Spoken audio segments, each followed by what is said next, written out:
Okay. So I got the tutorial and did the introduction and all of that stuff, and I'm Cedric, who I think died of... Is he the one that died of ligma? He might be the one that died of ligma. Anyway, I went through all the rotation of all the frat boys. They've all died in different timelines. So now it's this one's turn to die by Kira. It's already gone past one of the first hour. It went past the introduction in the first hour because Kira and Jules are both like gone during that first hour because they're both just out, I think. So, I think Kira should be in her room well, I'm gonna check her room. So like, Jules told you not to bother Kira. Oh, cool. So she's here and we're about to bother her. Cool.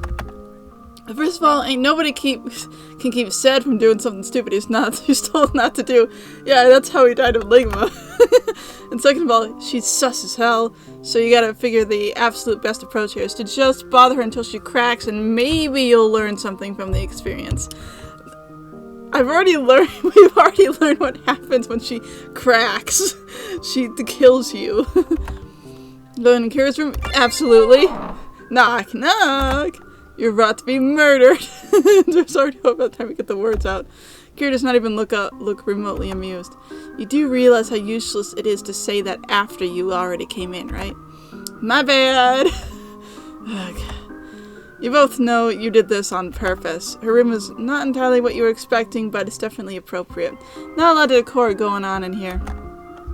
It's got a connecting door to the big guy's room. Breakfast is firmly locked and deadbolted.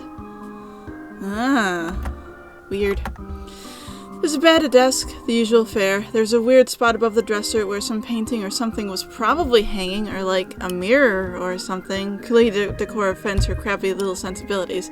Yeah, they don't like mirrors. Just like you are currently halfway over the threshold without so much as an invitation. What do you want? You're a tutor, right? For bio? For some people, but not... Okay, I think we've been through this conversation before, but I'll just go through it again, because why not? Oh, thank God, I just bombed the midterm. No!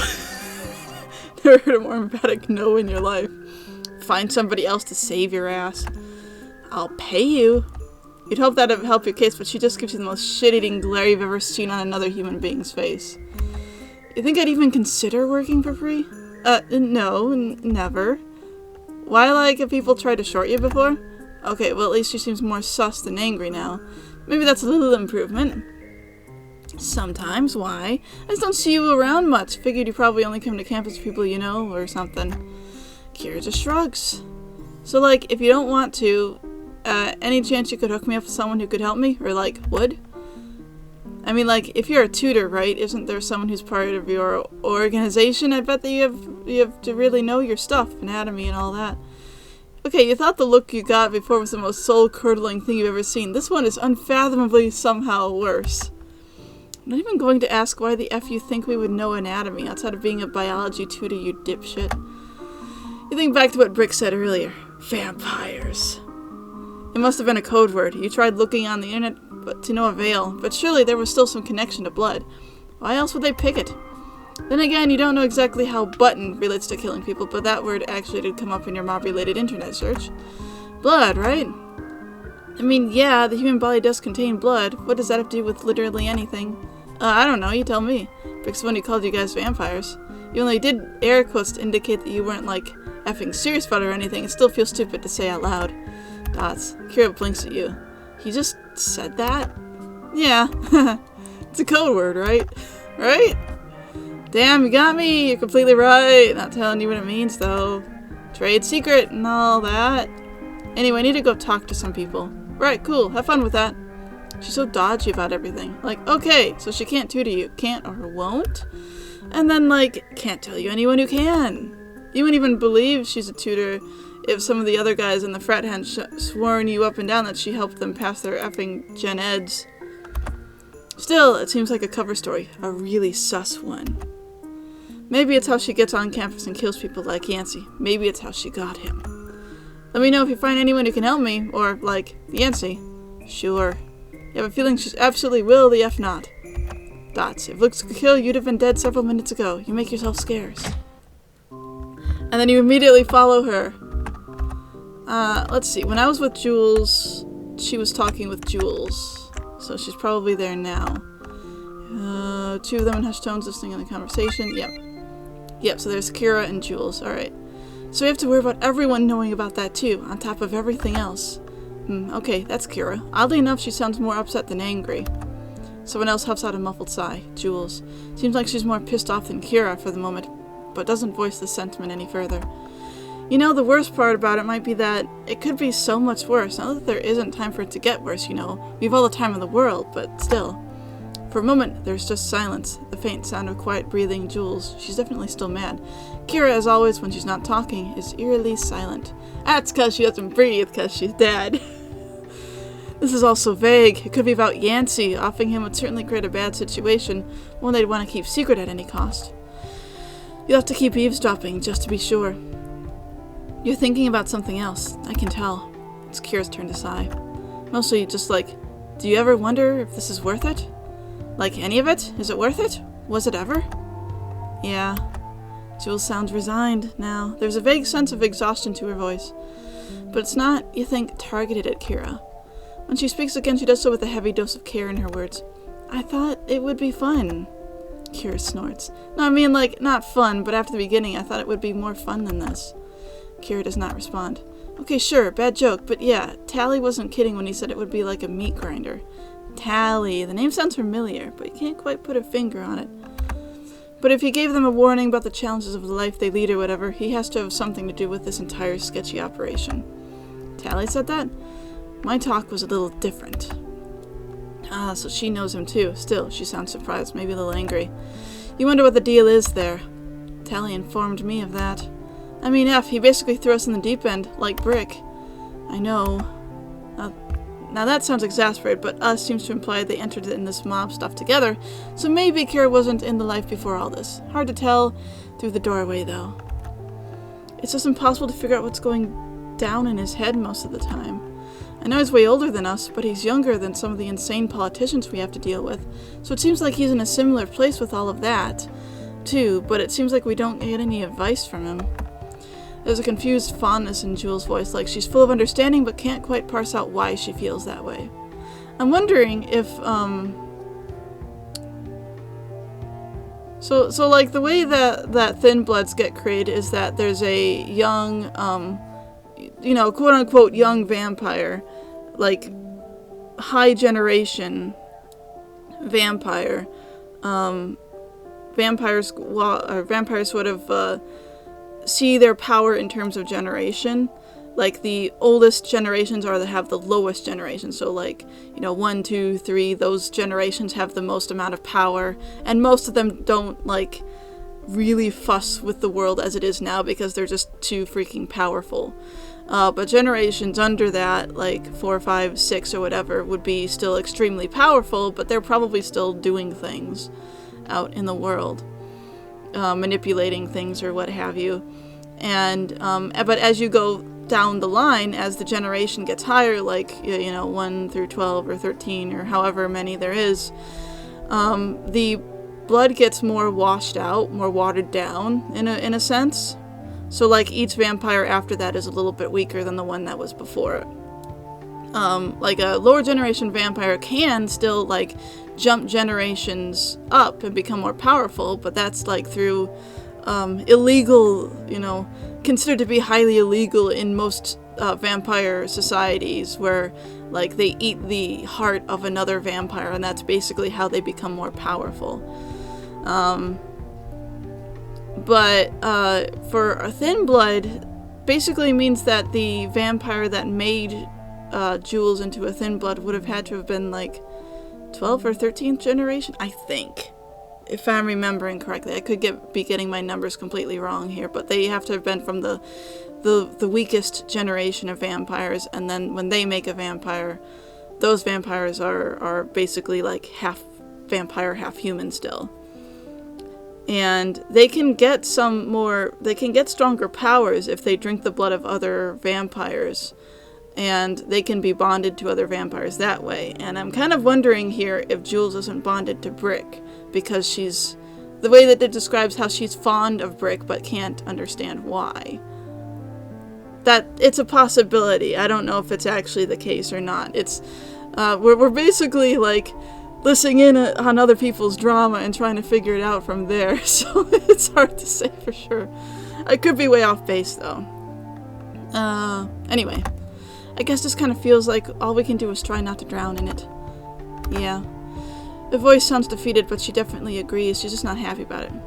Another thing could be, like, maybe Jules just feels indebted to Brick because Brick saved her friend's life. That's an entirely other possibility, where she's not even blood bonded to him. It's just, thank you for saving my best friend, kind of thing. Not that Kira's ever happy about anything. I'm sorry. That throws you for a loop. Is Jules responsible for this somehow? Given how scary Kira is, you'd assume that, if anything, she was the one who dragged Jules into this mess, if they didn't get sucked in at the same time. But it's looking like you might have been wrong about that. Jules, you don't need to apologize for him. But I never really did, though, did I?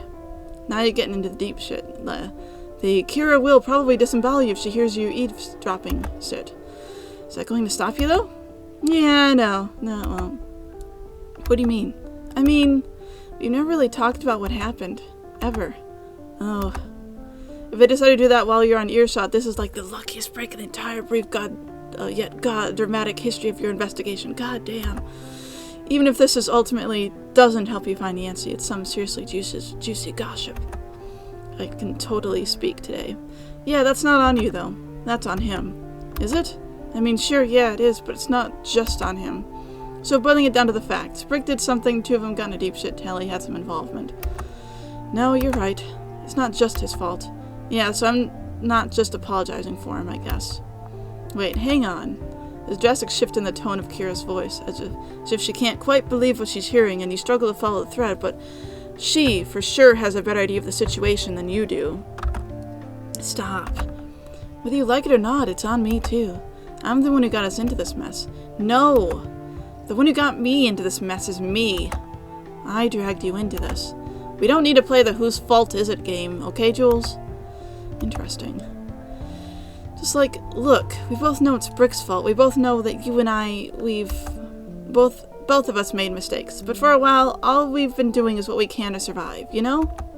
So Brick got them into the life, close enough together that they argue over whose fault it is, and they're in too deep over their heads. For a moment, you feel a little bad for the pair of them. But if that's the case, maybe they're responsible for Brett ending up in deep shit, and you can't effing abide by that. He's your homie. I guess. But I can still call my parents every couple of months or whatever. Let them know I'm still alive, distance myself slowly, cut ties gently, all that jazz. You can't. Wait. Did she... Are her parents dead? Did they have to kill her parents on the way out? Is that how they had to leave Chicago in a rush? I completely effed up your life. I don't know what to make of that whole, like, Kira's parents being gone and did they have to kill them. Like, my assumption is that Kira's parents got killed in some vampire-related conflict, and Jules might have been involved because Jules was hanging out with Kira. Well, Kira was not a vampire, and that got Kira's parents and Kira killed, and Jules was only able to get Brick to save Kira. That is my assumption on the situation, but it could be way off. And I got you the rough end of the stick. I did that perfectly sufficiently by myself, thank you very much. Although Kira is obviously taking the blame for herself too in this situation, so Kira might have tried to, like, go after Jules to save Jules and got herself and her family attacked and killed as a result. Jules does not contest that. There's an uncomfortable amount of sincerity in Kira's words. At least he's incapable of actively trying to get us killed. Ah, you see, she, too, goes to the deflect with sarcasm approach to conversation school. Or, if he was, he'd have done it already. It was a very tired laugh, not quite a giggle, but something in the vague, nebulous vicinity of it. It'd have been way easier to have us killed in Chicago, yeah. Would it? What the F? I keep meaning to talk to you about it, actually. I just don't know how. I never know how.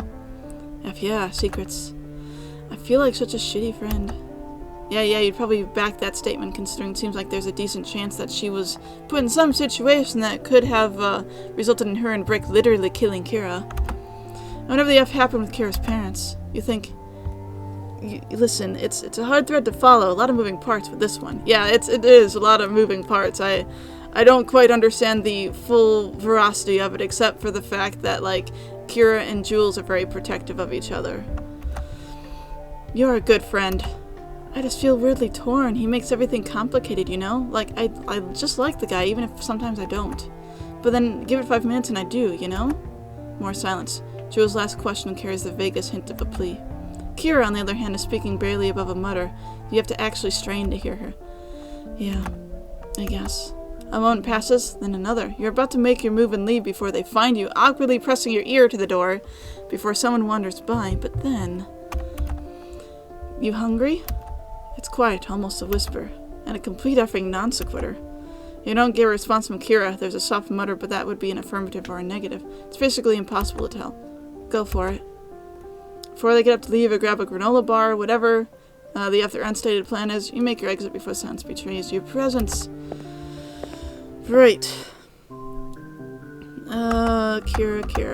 Where is Kira now? I would guess her room. But I could be wrong. Hello? Two muffled voices behind Kira's door. Sounds like it could be Brick and Kira. Okay, so here is Kira. I think I've heard this one already. We've heard all of Kira's parts, just not in the same, like, timeline together.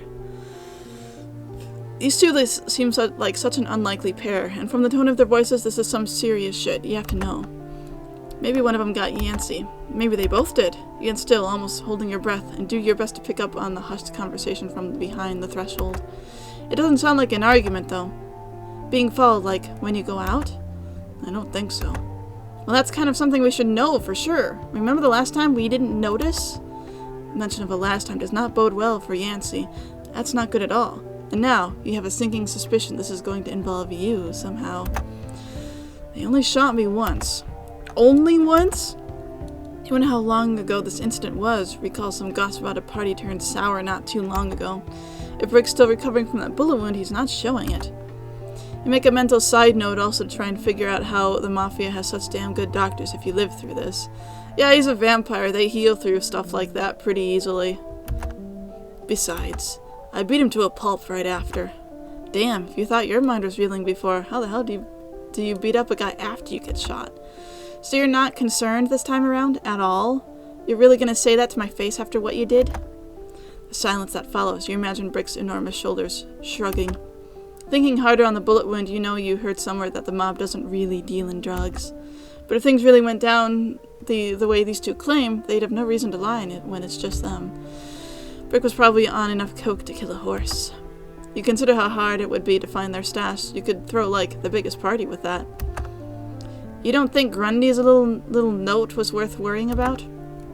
Grundy, like Ned Grundy? Why does that name sound familiar? Right, I think in one of the other stories we discovered that Grundy was the same as Tally, possibly, and probably as someone else in the Camarilla that was like, I gave him a strong talking to about, you know, transforming people into vampires without the Camarilla saying yes, yay or nay about it. Tally's sense of humor is effing weird. Wait, that's the guy Kira and Jules were just talking about, the guy giving the talk. Yeah, that's right. Come to think of it, that name's finally starting to ring a bell. Juggalo-looking guy that Yancey insisted was here a few weeks back. The one who's totally a mobster. You're pretty sure he mentioned some of them called him Tally. Both names are weird, but this guy sounds important. If all three of them are, if not scared, in Brick's case, somewhat deferring to the guy. Sorry. Had a yawn. So yeah, it is the same person. I couldn't remember if that was the case or not. But Tally, Ned Grundy, Solomon Grundy, born on a Monday. Brick says nothing. Eventually you hear Kara sigh. This is probably about that guy you got. Your heart skips a beat. Your gut tells you exactly what this means. Except we know Yancey didn't die from these guys. Brick has killed, no doubt about it.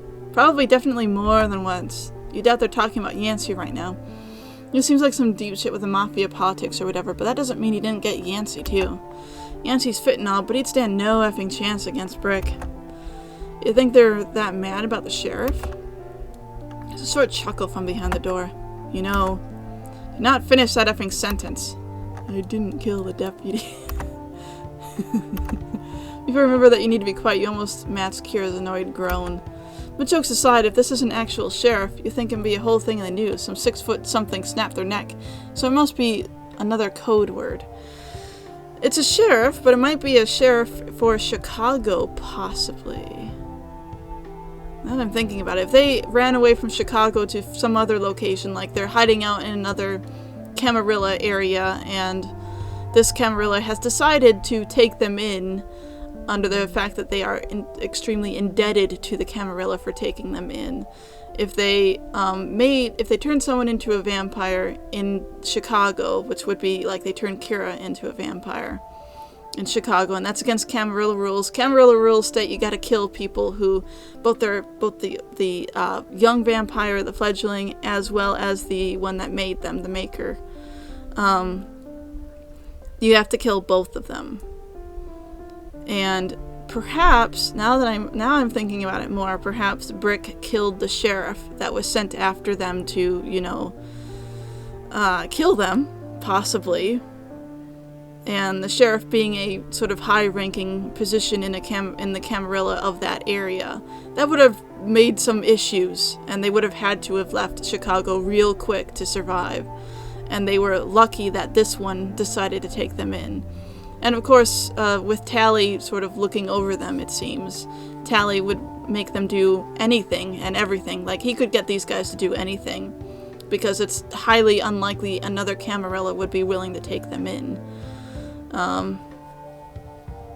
And being on your own is difficult because groups of vampires are very powerful together, so it would be hard for them to find safety if they weren't in a group kind of thing. So maybe that's what happened. Also, maybe I'm completely off base here. Who knows? Could always be about you, I guess. You didn't think Kira's voice could get any more serious, but the tone of her response as she cuts off Brick is utterly chilling. Don't. You and him are the only ones who know. It can't be. I didn't slip up on any of that. If it is, it means either he leaked it, which he has no incentive to do, or it's my head on the line too, if people find out. Just saying. The thing that leaked out, I'm thinking in this case, is the fact that Brick turned Kira into a vampire, and it was not allowed with their original Camarilla, and that only Tally is the one who knows about this, and is, would use that to blackmail them for the rest of their eternal lives, Yeah, it is. Yours and everyone else's in this building. That doesn't sound good. So Brick's a murderer and Kira is worse? Kira's worse in that she was turned into a vampire, probably not really up to her will, but Brick did it. And of course, if everyone in here knows, or at least has some idea of that being the case, they would have to go and tell the prince, and the prince would be like, well, you're dead now. So Tally probably isn't the prince, but is someone high enough ranking that he can sort of hide this sort of secret and invite them into this group, this Camarilla group. And, because now they're basically his underlings to do whatever he feels like. He can make them do anything, and they will just go ahead and do it. And Tally will likely, if he feels like it, he can just go tell the prince of this Camarilla that, hey, these guys broke rules in other Camarilla, and then just to make sure that everything is, under the rule of the prince and that nothing is being questioned, the prince will most likely just kill everyone in this hotel, because it's likely that other people in this hotel probably know about it, or at least have some guess about it. And if they didn't tell the prince, then they aren't on the prince's side. They're not loyal to the prince, whoever the prince may be. That's a possibility. I'm making a lot of assumptions here, and none of them are correct, most likely. What's worse than a murderer? You don't want to particularly find out. So it really sucks when you try to leave, and then try. Oh yeah, it's not quiet, doesn't stay quiet, there's noise. So we followed Kira this time instead of Brick. But this is this sort of end sequence that's very similar. Lose him in the halls. Hall is pretty damn creepy at 2 in the morning. Shadows cling to the scuffed A single light bulb flickers in the hallway. Twice. Then out altogether. This is different. You almost wish it stayed out. Oh, okay, so this ending is slightly different. We're not getting killed by Jules this time. So when we followed Brick, we got killed by Jules.